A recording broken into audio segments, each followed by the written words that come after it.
Welcome to this class where I'm going to lecture just a little bit about gender, sex, and sexual orientation. This is going to be a very kind of brief and basic introduction to some terms that you might be coming across in your textbook, or especially in your readings, and also in the class.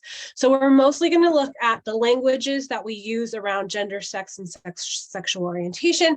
And then at the end, we are going to kind of talk about some of the things that we might think about when we are running educational programs for children. I'm going to kind of show you guys some images that you might see, or some people that you might see, and how it kind of reflects to our kind of understanding about gender, sex, and sexual orientation. So these are some people and some images that you might be seeing, probably have seen, and there are 6 of them. So I'm just going to kind of talk over who they are. This is Caitlyn Jenner, the first one. She is a former Olympic athlete back when I was a child, and before that, Caitlyn she's a world champion, and she also got the gold medal in the decathlon. She was on the Wheaties box. She's a huge kind of inspiration for people around my age and older as well. For the younger folks, she's primarily known for her association with the Kardashians and Keeping Up with the Kardashians, but she came out as trans in the show and wrote a book about her experience, and it's kind of one of our more bigger kind of trans people that we know in our American society. We also have Laverne Cox, who's also a trans actress. She was on Orange is the New Black, and she's also an artist and an author as well. And she talks a lot about trans issues, in addition to kind of being an actress as well. Another trans activist that we have is Kristen Beck, who used to be a Navy SEAL. And after leaving the Navy, because she was in the Navy during Don't Ask, Don't Tell in the 80s, 90s, and I think early 2000s as well, gender and kind of sexual orientation were not things that were widely discussed. My dad was in the Navy at the same time as her. As my dad was actually a Navy SEAL. They did not serve together though. So I don't know Kristen personally. She came up after my dad. But at the time you couldn't ask anybody about their sexual orientation or their gender expression. And now you can, and it's more kind of common within all of our service branches to be out and kind of discuss it. But at the time it wasn't. So she came out after she was in the Navy, as kind of talked about her experiences being in the Navy, being out of the Navy, and then also transitioning as well. The rainbow is often kind of associated now with different sexual orientations of kind of being LGBT or LGBTQ. It was actually first designed, and it looked fairly similar to that back in the late 1970s in San Francisco. And it's gone through many different iterations, but in June is when we have Pride Month. And if you go anywhere, there's kind of rainbow everything. And that kind of started in the 1970s in San Francisco. This is the symbol for male. The other one is female, and that kind of the line goes down off of it and then has another line. We see those often, and it's not something that we use as much anymore. I haven't seen it as often, but we have 2 signs, kind of male and female, and that often might be on restrooms and things like that. We also now have gender neutral toilets, or family toilets they're sometimes called, or just neutral toilets. It sometimes looks like that. There are other ways that we can also see it, but that's the one I've seen most common. It's now kind of becoming more and more part of our actual laws that you have kind of more private stalls, and it's not kind of on this binary that you have to be a man to go in or you have to be a woman. We now have kind of gender neutral toilets, and they should be on all of our campuses as well. So this is just a regular kind of basic definition for sexual orientation. So our sexual orientation is your romantic, emotional, and sexual feelings towards certain people. It also can refer to your kind of identity based on those attractions, because a lot of times it might mean that there's a membership in a community who share those same attractions. especially for our LGBT communities who have kind of come up with this shared sense of who they are in order to support each other in a society that can sometimes be unfamiliar or maybe sometimes even challenging on those kind of sexual orientations that you might have. Some more definitions. LGBT is lesbian, gay, bisexual, and transgender. Now it's often referred to as LGBTQ, the Q standing for queer, which is more of an umbrella term for any of these sexual orientations and other sexual orientations like being pansexual. Sometimes we also add an I for intersex and an A for asexual, because some people don't feel romantic or sexual desires towards other people. Typically, it's referred to as LGBTQ, but once again, we have also added other letters onto that as well. Lesbian is females who are attracted sexually and emotionally to other females. Gay is usually for men who are attracted to other men, although sometimes people will say gay in order to refer to both males and females who are attracted to the same sex. Bisexual is usually somebody who is sexually and emotionally attracted to both genders or both sexes. Trans, once again, a kind of umbrella term. And it's typically when a person's gender identity doesn't necessarily match the gender that they were assigned at birth. So some of the acronyms that people use are FTM, female to male transgender, and male to female, MTF. Some of the other words previously that people used in different generations to describe this were cross-dresser and transsexual. Those are not terms that we typically use as much today. It was previous generations kind of understanding of this. We also have the ideas of drag queens and drag kings who often dress up in the other sex's clothing or gender's clothing, and might be trans and might not. It's not necessary in order to become a drag queen or drag queen. And then gender queer are kind of non-binary, where you kind of don't feel that you fit in with kind of the narrow definitions of male or female or feminine or masculine, or, you know, girl or boy or anything like that. Transgender people may or may not decide to change their bodies either hormonally and surgically. It's a very personal decision, a very private decision as well. So we don't usually assume anything related to that because they may or may not decide that, depending on their own kind of personal feelings within themselves, and there are also circumstances as well. Also, being transgender does not imply that you have any specific sexual orientation as well. You could be gay, you could be straight, you could be bisexual, pansexual, anything like that. It doesn't imply a specific sexual orientation if you're trans. So I've said sex quite a few times. I should probably hop back for a minute. And it's usually how we refer to a person's sexual anatomy or their sexual body parts. So your genitalia and things like that. Gender is usually how we refer to how a person feels about themselves, if they're a boy or a man or a girl or a woman. And it's typically how you self-describe as well.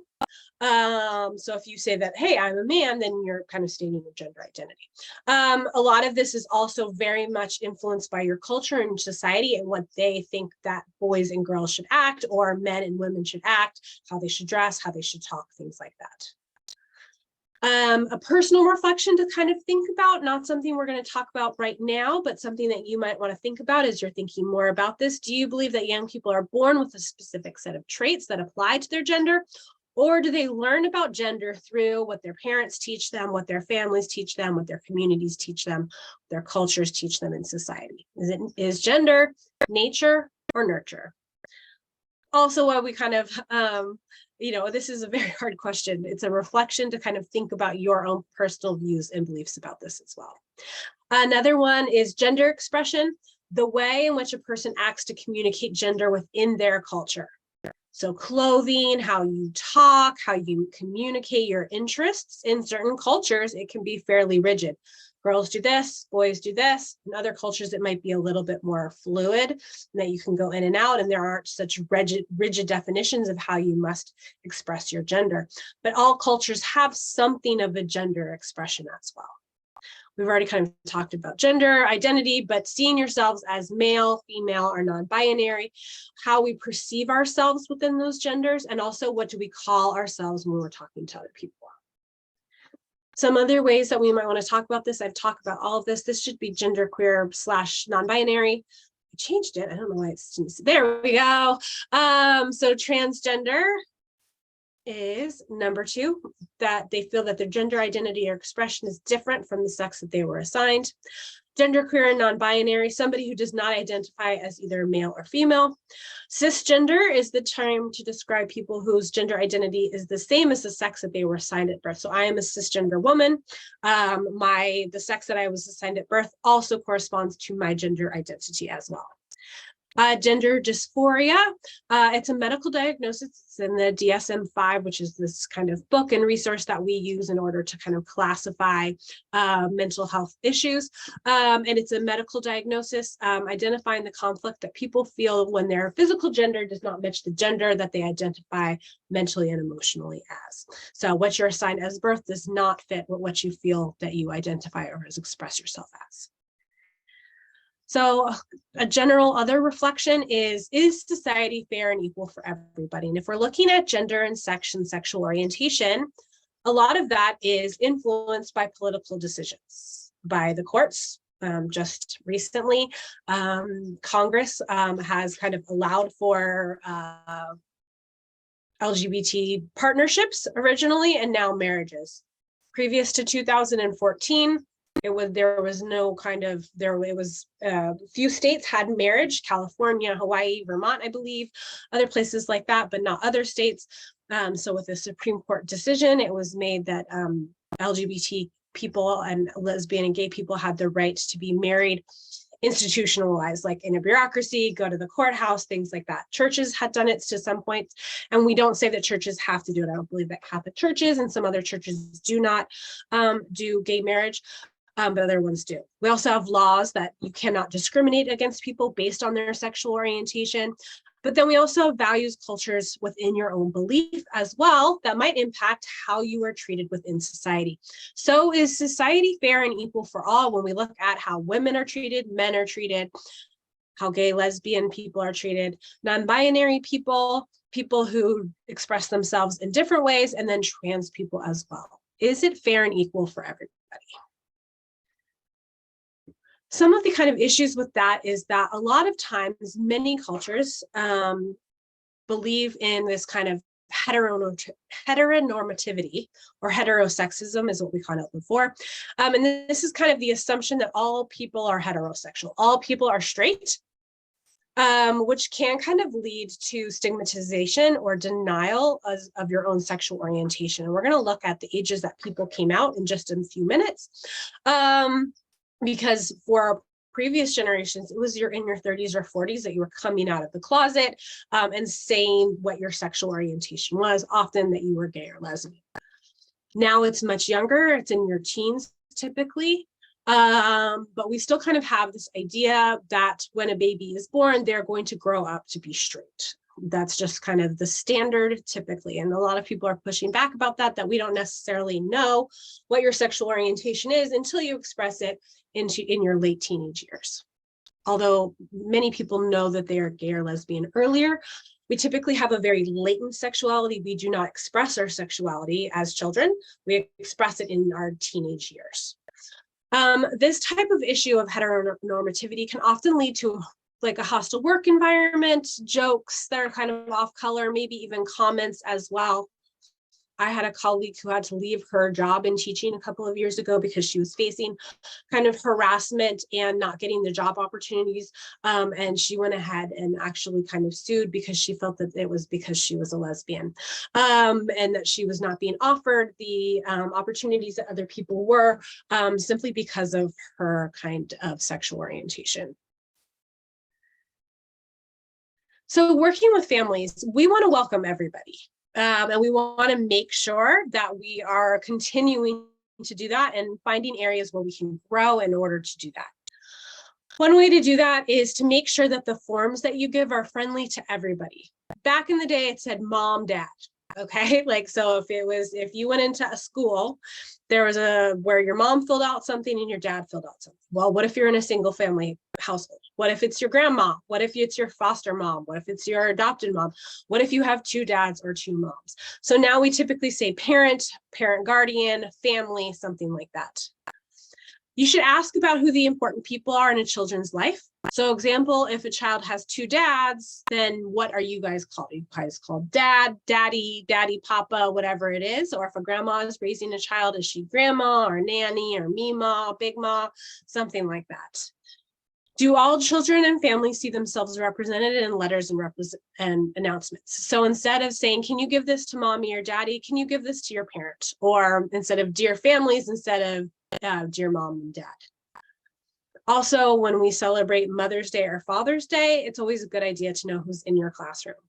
So I knew that all the children in my classrooms had a mother a couple of years ago, except for one who was a single father household, but he had his mother and his sister living with him, and they were helping him raise his child. So there were 3 adults in the family.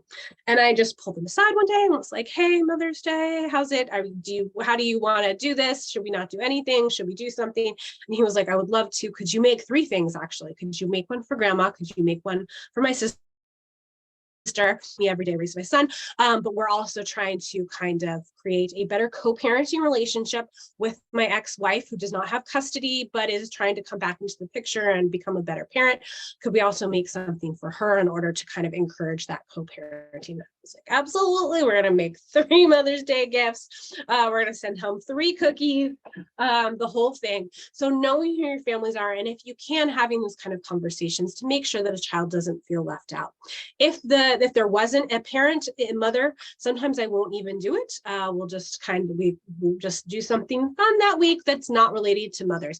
It really is an individual decision based on the children who are in your program and in your classroom during that particular year. Other things that we can do is to have pictures of families throughout. So typically what we do is we ask the children to bring their own pictures in, because that's who they see. So, hey, can I make a photocopy, or can you make a photocopy, or can you print out pictures of you and your family and everybody who you love? And we put them all over the classroom so children can see themselves reflected in the classroom. Because we want to make sure that it's grandparents and it's multiracial and it's different sexual orientations, it's adoptive, it's the children that are in our classroom are seeing themselves represented in the classrooms. We also want to make sure that if we do have books or pictures or things, it's different races, it's different ethnicities, different languages, different people of different economic status, physical ability. The dolls that I have in my classroom were many different races. They also had glasses and crutches and were in wheelchairs. Different ages as well, and different family structures. This is posters, children's books, all that type of stuff. And then you also just making sure that we have our ongoing day-to-day kind of conversations with the families in order to make sure that they are being adequately and appropriately kind of represented within the classroom, and the children feel comfortable with that ABA goal 1, family pride, feeling great about themselves and who they are. So ways that we can kind of work with the anti-bias, consider what children are seeing, what families are kind of thinking about and talking about. We also need to kind of think about our own feelings. So I've talked a lot about bias. We all have bias. Everybody has bias. Many of you, as part of your assignment, have done kind of an implicit bias testing with Harvard, where you kind of took a test. What did that kind of say? How did that make you feel about biases that you may or may not have as well? How is that going to impact how you work with children, with your colleagues, with your team, with your principal, with your director, that type of stuff? Because that's really going to help you respond better in the moment to the children that you teach with, and expand and make your curriculum really, really good for the children that you work with. One last kind of concept is the idea of gender constancy. And this is a child development theory. Piaget first kind of came up with it. And it's typically the understanding that children will understand about 5 to 8 years old that they have a gender and it's going to remain constant. And this applies to gender by non-binary people too. But for the most part, by 5 to 8 years old, you understand that you are a boy or you're a girl, and that it's going to stay the same, or that you're non-binary as well. And it typically, I mean, it says 2 to 7, but I would say about 5 to 7, 3 to 7, 4 to 7. It's a big range, and it's a process of children kind of understanding that gender remains the same.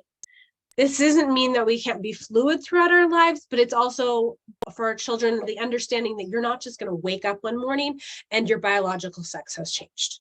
So your genitalia is not going to change. That type of stuff is going to stay the same throughout your lifespan, unless you're trans and decide later on in your life to make changes. But for the most part, it's reassuring for children to understand that there is going to be some consistency through their life, and they're not suddenly going to kind of wake up one morning and be a different gender or a different sex. One of the other issues that I want to talk about is generational as well. So Stonewall was a kind of historical event that happened where people in New York City were being harassed and hurt by cops at a gay bar that there was in Manhattan. And one night they kind of fought back. And this was kind of the start of pushing their sexual orientation out and saying, this is who we are, and we're not going to be harassed or hurt or kind of maligned in society, and we're ready to kind of talk about ourselves and put ourselves out in society. So Stonewall has kind of continued this, and so they do some advocacy and some work for gay and lesbian and transgender people as well. And they kind of did a poll of 1,500 people who were gay or lesbian. And of the people who were over 60, the average age that they had come out was 37. A lot of them in their 40s and 50s, because it was not safe, it was not allowed, there would be stigma, there could be hurt, they could be thrown out of their house, they could even physically be hurt as well. So they were waiting well until adulthood to come out. But for those people who were in their 30s, they had come out 21 in their early kind of adulthood, in their early 20s. And then the people who are 18 to 24 now, the average age is 17. So you can see that there's a real generational shift where, because society has changed, that has also allowed people to come out of the closet once again, or to express their gender and sexuality at an earlier age. And then finally, I'm going to try to put this up on Canvas for you guys to see it, or maybe watch it in other ways. This is from the TV show Grace and Frankie. So the two stars of that, who are older women, are just kind of talking about one of the actresses coming out in kind of the 1970s, which was fairly unheard of at the time, but it was on Ellen, and it was a really kind of cute little clip. So I'm going to try to put that and maybe some other clips up online for you guys to view as well. I hope you enjoyed this. Just a few short definitions that should help you be able to understand more about the experiences of children and how they grow up, but also be able to read and understand our textbooks and our learning as well. All right, I'll see you guys online.